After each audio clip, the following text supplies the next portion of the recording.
And there was never any truth to the notion that Saddam Hussein had attempted to purchase uranium yellowcake from the West African country of Niger. I had been there. I had looked into it. I spent a number of years in Africa. I knew the Niger regime like I knew the back of my hand.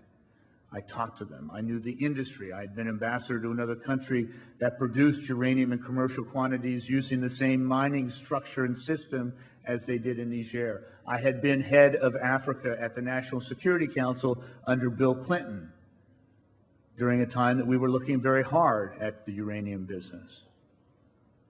I was out there 3 or 4 times in the late 90s on uranium-related matters and other government matters that brought me into contact with the Niger regime. There was nothing to it, and more to the point, the U.S. government knew there was nothing to it.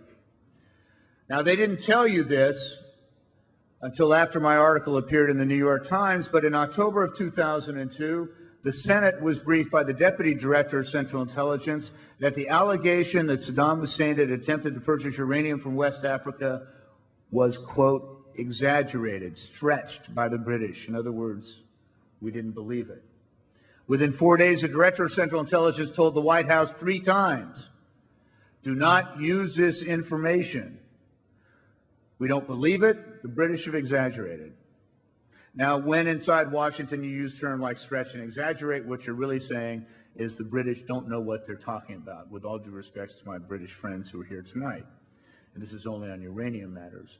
You speak with wonderful accents. You know a lot about a lot of things. You don't know about uranium in Niger.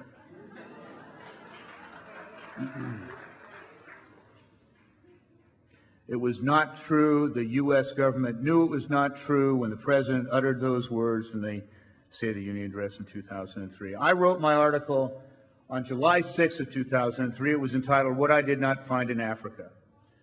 July 6th, by the way, is George Bush's birthday. We celebrate his birthday every year in our own inimitable fashion.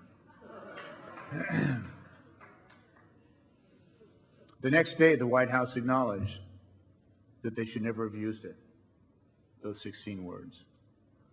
And the question after that should have been asked by the press was who was responsible for putting this lie in the president's mouth. But the press was easily distracted by a concerted effort on the part of the administration to change the subject from who put the lie in the president's mouth to Wilson and his wife.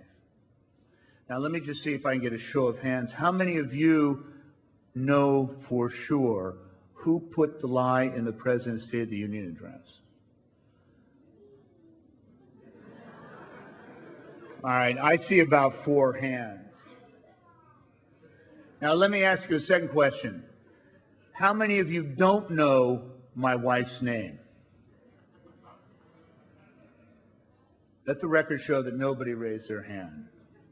Now, isn't there something fundamentally wrong with a situation in which nobody knows who put a lie that was used by the administration to justify taking this country to war?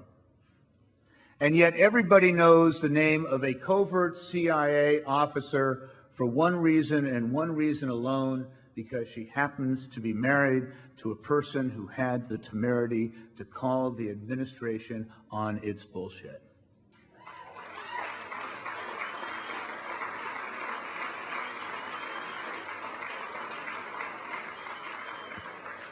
This was indeed, as Jerry Zucker said earlier, a shot across the bow. The message to the American people and to the intelligence and foreign policy communities was, if you do to us what Joe Wilson just did to us, we will do to you what we just did to his family. And spearheading it,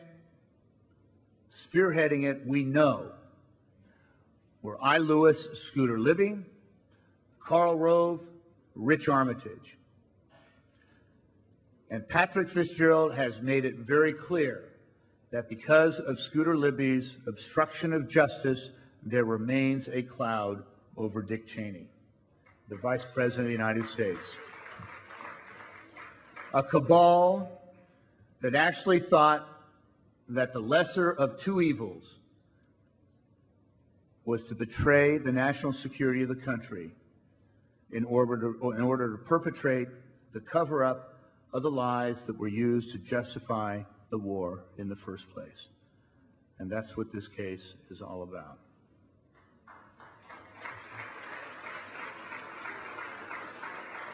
Now let me just ask you a question. If a senior U.S. government official were to take 2 hours out of his busy schedule to meet with the Russian military attaché in a posh Washington hotel restaurant for the purposes of telling that Russian military attaché the name of a covert CIA officer, what would you call it? Why would you call it anything different just because that senior official brokered the betrayal of that CIA officer's identity through an American journalist? So when they tell you there was no underlying crime, as these Republican dead-enders do, ask them if they know the difference between right and wrong.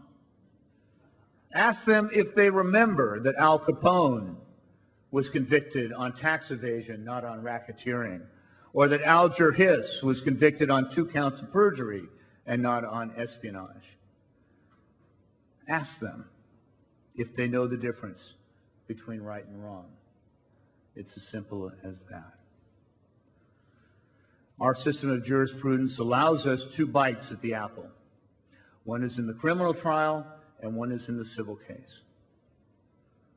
We have every expectation that we will have under oath Rich Armitage, Scooter Libby, Karl Rove, and hopefully Dick Cheney.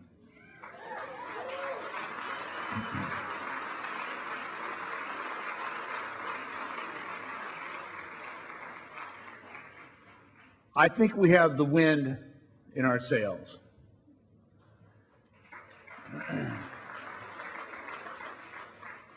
Very much thanks to the system of justice that has grown up over 220 years to protect our Constitution. These guys would have succeeded in destroying me. They would have succeeded in destroying Valerie had it not been for the fact that in violating the law, they activated those institutions that exist to protect us from such abuses of power, and in this case, were implemented in the person of Patrick Fitzgerald, the special counsel.